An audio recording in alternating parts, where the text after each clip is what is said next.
बिस्मिल्लाहिर्रहमानिर्रहीम। जिस तरह कि अजकल मौसम चल रहा वा शदीद सर्दी है तो चूचा एक मेरा ढिला होया सीगा। मैं सोचा कि दोस्तों नाल ओहदा ट्रीटमेंट कर लैंने और नाले ओहदी मालूमात शेयर कर लैंने आ देख रहे जे सही है। ਇਹਦਾ ਅੱਜ दूसरा दिन हो गया। इतवार वाले दिन नज़र आया नज़ला होया वा। ट्रीटमेंट शुरू किया होया वा। जिस तरह ही 2-3 दिन चलाना वा और भरिया होया वा पिलान लगे आ ट्रीटमेंट। जिस तरह ही यदि क्लीयर हुंदा वा दोस्तों दे नाल मुकम्मल यदि मालूमात शेयर करांगा कि किहड़ी चीज़ है और किस तरह ਇਹਦਾ ट्रीटमेंट किया और कितनी उम्र तक यह चीज़ां मुमकिन है। क्योंकि बाज़ दफ़ा कोई चीज़ बंदे कोल हुंदी है लेकिन मालूमात की कमी की वजह तो वो चीज़ बंदा इस्तेमाल नहीं कर सकता। तो वीडियो पूरी देखना, अच्छी लगे तो चैनल को सबसक्राइब और वीडियो को शेयर ज़रूर करना। मिलते हैं कल ये दूसरे हिस्से तो जितने टाइम ही ये ट्रीटमेंट चलेगा दोस्तों के नाल मुकम्मल उसकी शेयरिंग करांगा। अस्सलाम वालेकुम वरहमतुल्लाहि वबरकातुहू। उम्मीद है सब दोस्त बुजुर्ग भाई खैरियत नाल होणगे। अल्लाह पाक दे हजूर दुआ है कि मालिक सब नूं अपने हिफ्ज़ो अमान च रखे।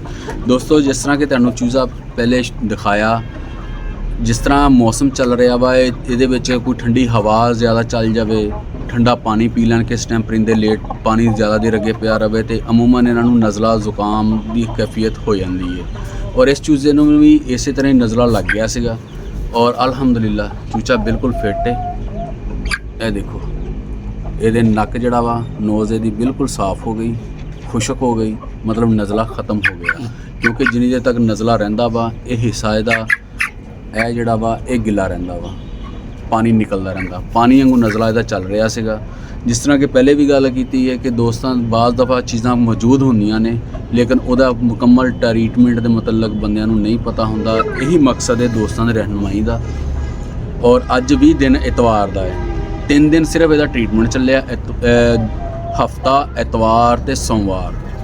उस तो बाद टाइम ना मिलन की वजह तो वीडियो नहीं बनाई और ना ही क्लिप शेयर किया।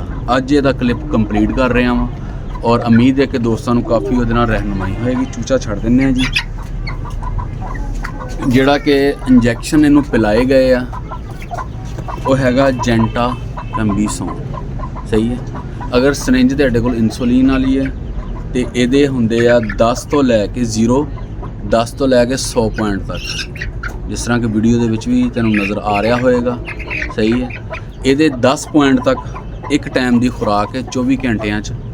अगर सरिंज वड्डी है तो वह 1 पॉइंट पवाना वा।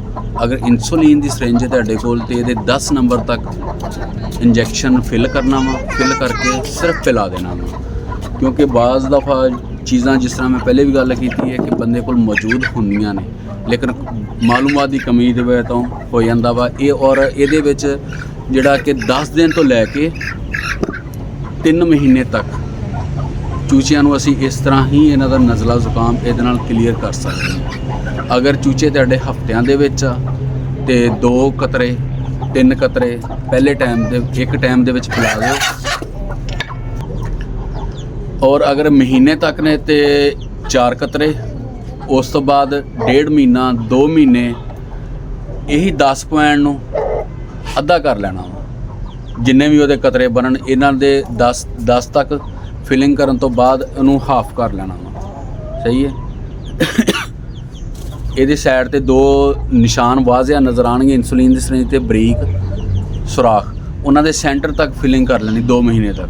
2 तो उत्ते आ तो फिर इहदा तुसी 10 पॉइंट तक 10 नंबर तक इंसुलिन की सरिंज के 10 नंबर तक फिलिंग कंप्लीट कर लेनी है और उस तो बाद उन्होंने पिला देनी है। मेरा चूचा जिहड़ा वा प्रैक्टिकली 3 खुराकां दे विच अल्हम्दुलिल्लाह क्लीयर हो गया वा।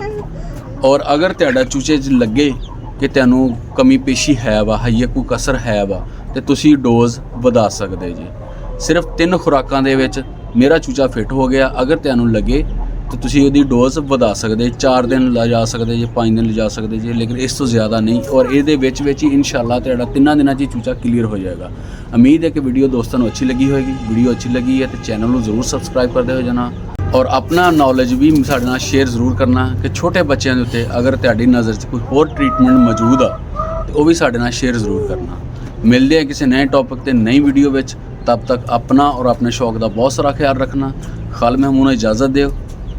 अल्लाह ने के बाद बाय बाय कर दे, बाय बाय कर दे।